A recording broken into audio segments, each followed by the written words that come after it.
A 68-year-old man named Kenneth came to me 14 months ago. He had been managing type 2 diabetes for 6 years. 6 years of taking his medication. 6 years of monitoring his blood sugar every morning. 6 years of eating what he genuinely believed was one of the healthiest breakfasts available to a diabetic man in his situation. He had read about it online. His daughter had recommended it. His practice nurse had nodded approvingly when he mentioned it at his last diabetic review. He ate it every single morning without exception. A bowl of granola with semi-skimmed milk and a small glass of orange juice on the side. His HbA1c had not dropped below 8.1 in 4 years. His morning fasting readings were consistently between 9 and 11. His cardiologist had recently noted early coronary artery calcification. His feet had begun to lose some of their sensitivity, the first whisper of peripheral neuropathy. His nephrologist had flagged a slow but measurable decline in kidney function. Kenneth was not a man who was ignoring his health. He was a man who had been harming it every single morning with a breakfast that carried the appearance of responsibility and the metabolic consequences of something far more dangerous. At our second appointment, I asked him to bring the granola packet in. He placed it on the desk between us. I turned it over and read the nutritional label out loud. Per 100 grams, total carbohydrates 64 grams, of which sugars 24 grams, serving size recommended on the packet 45 grams. He was almost certainly eating closer to 70 or 80 grams because granola is light and a bowl looks modest when it is not.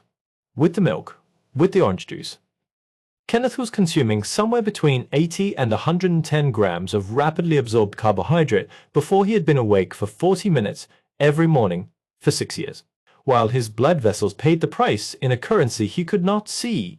I'm Dr. Kevin Adewale. I'm a cardiothoracic surgeon.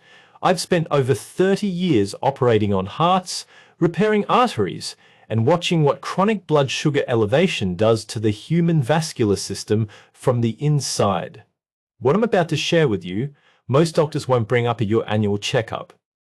But if you have diabetes or if you are over 60 with any concern about your blood sugar, it matters more than almost anything else you will hear this year. Today, I am going to tell you the truth about granola.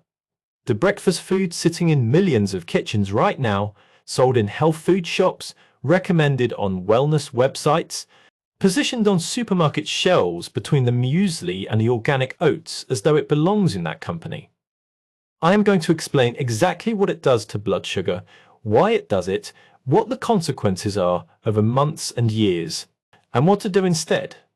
Stay with me. Because the mechanism I am going to describe in the middle of this video is the one that explains why granola's damage is worse than most people would ever expect from something with a health food reputation. And it connects directly to the vascular complications that most diabetics fear most. Before I tell you exactly what granola does inside the body, I need you to understand something about breakfast and blood sugar that most people have never been clearly explained. Because without this foundation, the specific problem with granola will seem like it could apply to almost any carbohydrate food. With it, you will understand exactly why granola is specifically and unusually dangerous for blood sugar control in a way that distinguishes it from other breakfast choices. Think of it this way. Every time you eat carbohydrate, your body converts it to glucose. That glucose enters the bloodstream. Your blood sugar rises. Your pancreas responds by releasing insulin to move that glucose into the cells. In a person without diabetes, that process is fast, efficient, and precisely calibrated. The blood sugar rises, insulin manages it, and within 2 hours of eating, the blood sugar is back within the normal range. In a person with type 2 diabetes, the process is impaired at multiple points. The pancreas cannot produce enough insulin quickly enough. The cells are resistant to the insulin that is produced. And the liver continues releasing its own glucose into the blood in the early morning hours, regardless of what has just been eaten. The blood sugar rises higher. It stays elevated longer and at elevated levels it is doing damage. That damage has a name: glycation. Glucose molecules in the blood binding to the proteins in blood vessel walls, in the retina, in the kidney filtration units, in the nerves of the feet and hands. Every time blood sugar spikes, glycation accelerates. The proteins in the vessel walls stiffen and crack. Inflammation follows. Plaque forms, vessels narrow, and the complications that every diabetic fears: heart attack, stroke, kidney failure, blindness, amputation are the accumulated consequence of thousands of blood sugar spikes over years of mornings that began with the wrong breakfast. The speed and the height of the spike determine how much glycation occurs after each meal. A breakfast that produces a slow, moderate, well-controlled glucose rise causes far less glycation damage than one that produces a rapid, high spike. And granola, despite everything its packaging implies, produces one of the most rapid and high blood sugar spikes of any breakfast food commonly marketed to health-conscious adults. Here is why people do not know this. Granola is made from oats, and oats have an excellent reputation in the management of blood sugar. That reputation is deserved for the right kind of oats, prepared in the right way: steel-cut oats, rolled oats cooked slowly. These foods have a physical structure that the digestive system must work to break down before the starch inside becomes accessible. That work takes time. Digestion is slow, glucose enters the bloodstream gradually. Blood sugar rises moderately, the pancreas has time to respond. The spike is manageable. Granola is not that. Granola begins as oats, but the manufacturing process changes everything that matters about how oats behave inside the body. The oats are rolled thin, often pre-cooked, broken into small fragments, and then baked at high temperature. That baking process gelatinizes the starch.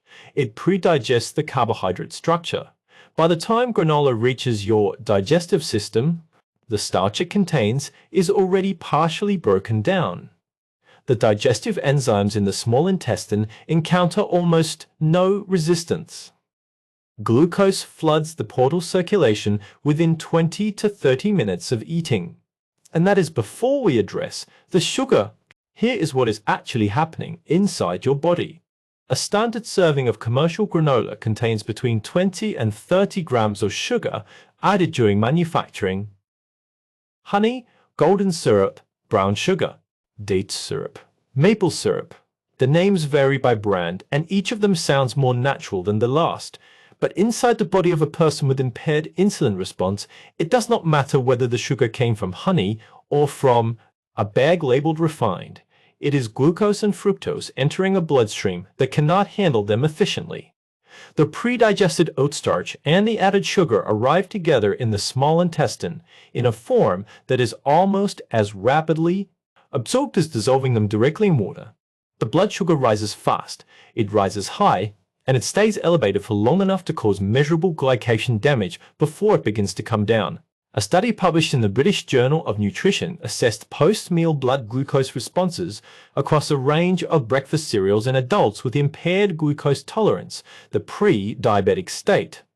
Granola and granola-style clusters consistently produced among the highest post-meal glucose peaks of any product tested, including some that were made with refined grains and explicit sugar claims. The health food positioning did not correspond to the metabolic outcome. The packaging said one thing, the blood sugar monitor said another. Now here is the specific problem I mentioned at the beginning that makes granola's impact worse than many people would expect. It is not just the glycemic index of granola in isolation. It is the combination. Kenneth was not eating granola alone. He was eating it with semi-skimmed milk, which contributes its own lactose, and a glass of orange juice. That glass of orange juice delivered another 26 grams of rapidly absorbed sugar with no fiber to it. Moderate it together. That breakfast was delivering between 80 and 110 grams of carbohydrate. The majority of it informs the body converts to glucose within 30 minutes of eating. In a man whose pancreas was producing inadequate insulin and whose cells were resistant to the insulin it did produce. Here is what is actually happening at that metabolic moment. The granola's pre-digested starch begins converting to glucose in the small intestine. The juices fructose and glucose enter the portal circulation from the same intestinal surface. Almost simultaneously, the milk's lactose follows closely behind. The portal circulation delivers all of this glucose to the liver at once. The liver, in a diabetic body running on impaired insulin signaling, cannot suppress its own glucose output the way a healthy liver would. It continues releasing glucose from its glycogen stores on top of the dietary glucose arriving from the meal. The blood sugar does not just rise, it surges, and it surges from a baseline that was already elevated by the dawn phenomenon. The morning hormonal release of cortisol and glucagon that causes the liver to release stored glucose before the person has even sat down to eat. 3 sources of glucose heading the bloodstream simultaneously: the granola, the juice, the liver's own morning output in a body with impaired insulin response. Before 9 in the morning. That is not a breakfast that is managing diabetes. That is a breakfast that is accelerating its complications while carrying the branding of health. Kenneth told me that his practice nurse had commented positively on his granola habit. I do not say this to criticize that nurse. I say it because it illustrates something important about how nutritional advice for diabetics is communicated in routine clinical settings. The conversation is frequently framed around broad categories. Eat whole grain. Avoid refined sugar. Choose natural sweeteners. Eat fruit. All of those recommendations have a legitimate evidence base in certain contexts. The problem is that they are applied without accounting for how the food in question behaves inside a diabetic body. Specifically, granola is whole grain, but its processing makes it behave like refined grain inside the digestive system. Honey and maple syrup are natural sweeteners, but they are primarily glucose and fructose, and they spike blood sugar in a diabetic body in a way that is not meaningfully different from table sugar. Orange juice is fruit, but it is fruit without fiber, and it produces a blood sugar response comparable to soda. The category label does not tell you what the food does inside the body. The post-meal glucose reading tells you that. And most people eating granola with orange juice every morning have never tested their blood sugar 90 minutes after that. Breakfast? They test fasting, they see a number, they record it, they attend their diabetic review, and the damage from the morning spike, the spike that is driving the HbA1c that refuses to come down, the spike that is accelerating the nephropathy and the retinopathy and the neuropathy, is never captured. Because nobody asked them to test at 90 minutes after eating, and nobody told them that their breakfast was producing that spike in the first place. Let me ask you something directly. When did you last check your blood sugar 90 minutes after eating your usual breakfast, not fasting? After eating, if you have been eating granola or muesli or any commercial breakfast cereal, and you have never tested at that point, you may have no idea what your breakfast is doing to your blood sugar every single morning. That 90-minute post-meal reading is one of the most informative numbers a diabetic can have. It shows the peak, the moment when the glycation damage is at its most active. And for most people eating commercial breakfast cereals, including granola, that number would change everything about how they chose their morning meal, if they could see it. Tell me in the comments, have you ever tested your blood sugar 90 minutes after your usual breakfast? And if you have, what did you find? Because those answers tell me how many people are living with a morning blood sugar picture they have never actually seen. Now, I want to address something directly because it comes up every time I discuss granola and breakfast cereals in the context of diabetes. The question of oats, specifically the question of whether oats are safe for diabetics at all, given what I have just described about granola. The answer matters because oats have genuine and evidence-based benefits for blood sugar management. And throwing out those benefits along with the granola would be a mistake. Here is the distinction. The benefit of oats in blood sugar management comes specifically from beta-glucan, a soluble fiber found in oats that forms a gel-like substance in the gut, slows gastric emptying, and moderates the rate at which glucose enters the bloodstream. Beta-glucan is real, its effects are documented, and its presence in oats is the reason that oat consumption is consistently associated with better glycemic outcomes in diabetic populations when the oats are consumed in the right form. The right form is not granola. The right form is whole rolled oats or steel-cut oats, intact, minimally processed, cooked slowly with water, rather than baked at high temperature. In that form, the cellular structure of the oat is largely preserved. The beta-glucan is intact and functional. The starch inside the oat cells is not pre-gelatinized. Digestion is slow. Glucose enters the bloodstream gradually. The blood sugar response is moderate and manageable. This is a categorical different food from granola despite sharing the same starting ingredient. The processing is everything. The structure is everything. The intact oat and the granola cluster are not the same food wearing different packaging. They are different metabolic events wearing the same name.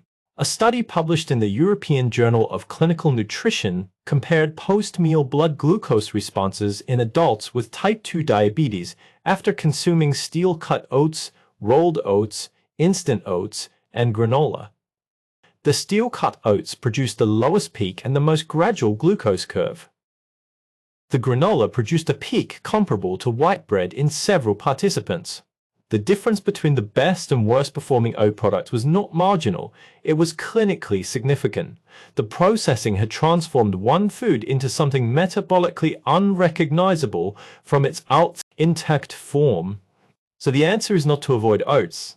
The answer is to choose the right oats, prepare them the right way, eat them in the right combination, and time them correctly relative to waking. A small portion of steel-cut or traditional rolled oats, not instant, not granola, not any baked oat product cooked with water, eaten after protein rather than before it, consumed at least 60 minutes after waking rather than within the first 30 minutes, and eaten without juice alongside it. That is a metabolically different breakfast from what Kenneth was eating, and it produces a blood sugar outcome that reflects that difference. Now, let me give you the alternative. Specifically, because I am not interested in giving you a list of things to remove without giving you something concrete to replace them with. The protein-first breakfast is the most blood sugar protective morning meal available to a diabetic without requiring any expensive or unusual food. 2 eggs. Any preparation. Scrambled with a small amount of butter, poached, boiled. The protein and fat in the eggs slow gastric emptying. They moderate the rate at which any subsequent carbohydrate reaches the bloodstream. They trigger a modest but meaningful insulin response through incretin hormones, gut hormones that enhance insulin secretion and signal the liver to reduce its morning glucose output, and they provide satiety that lasts for hours, reducing the likelihood of the mid-morning carbohydrate craving that drives another blood sugar spike before lunch. Add to that a small portion of plain Greek yogurt, full fat, no flavoring, no added fruit compote, and a handful of berries. Blueberries, raspberries, or strawberries. Not banana, not mango, not the high glycemic tropical fruits. The berries, their glycemic index is low, their fiber content is high relative to their carbohydrate content. Their polyphenols have demonstrated independent benefits for insulin sensitivity in multiple studies, and their glucose release is slow enough that a diabetic body can manage the modest rise they produce without the spike that a granola and juice would have caused. That breakfast, 2 eggs, plain Greek yogurt, a handful of berries delivers approximately 6 to 8 grams of carbohydrate compared to the 80 to 110 grams in Kenneth's granola and juice combination. The post-meal glucose peak is a fraction of what the granola produces. The glycation damage is a fraction. The HbA1c trajectory is different. The progression of complications is different. From the same kitchen. From the same commitment to managing the condition. From a different understanding of what the food is doing inside the body. I call this the blood sugar morning protocol. 5 changes, starting tomorrow. Step 1. Remove the granola from your kitchen this week, not temporarily, permanently. Replace it with a canister of traditional rolled oats or steel-cut oats, not instant, not pre-flavored, not granola of any description. Read the label before you buy.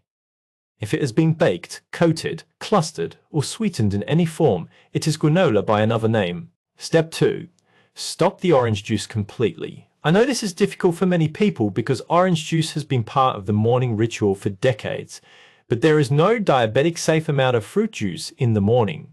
The fiber that would have moderated the sugar is absent. The blood sugar consequence is not. Replace it with water, with a slice of lemon, or with plain sparkling water. If you want fruit, eat the whole fruit later in the day, after a protein-containing meal, when the fiber in the fruit has something to slow its absorption against. Step 3. Build your breakfast around protein. Eggs first, yogurt, cottage cheese, smoked salmon, nuts alongside something else, protein before any carbohydrate. The sequence matters almost as much as the content.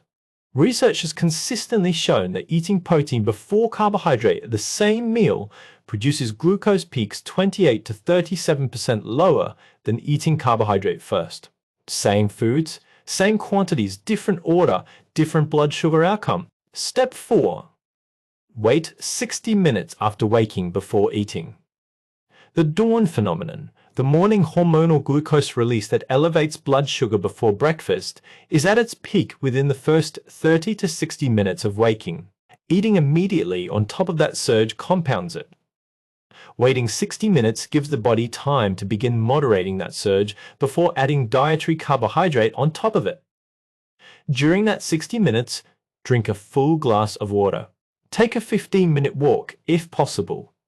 Both of those actions help draw down the morning glucose level before breakfast further raises it. Step 5. Test your blood sugar 90 minutes after your new breakfast. For 1 week, write down a number each morning alongside what you ate.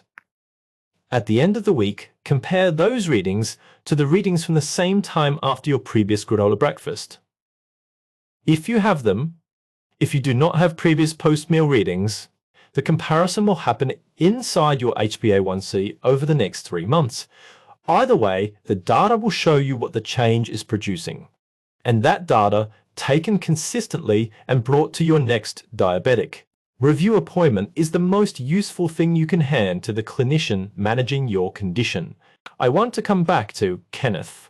After our conversation, he removed the granola and the orange juice. He began eating 2 eggs with a small portion of plain yogurt and a handful of blueberries. He started his walk before breakfast rather than after it.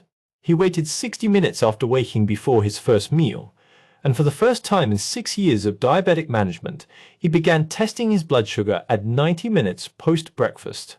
At his next HbA1c test, 12 weeks after those changes, his number had dropped from 8.1 to 7.3.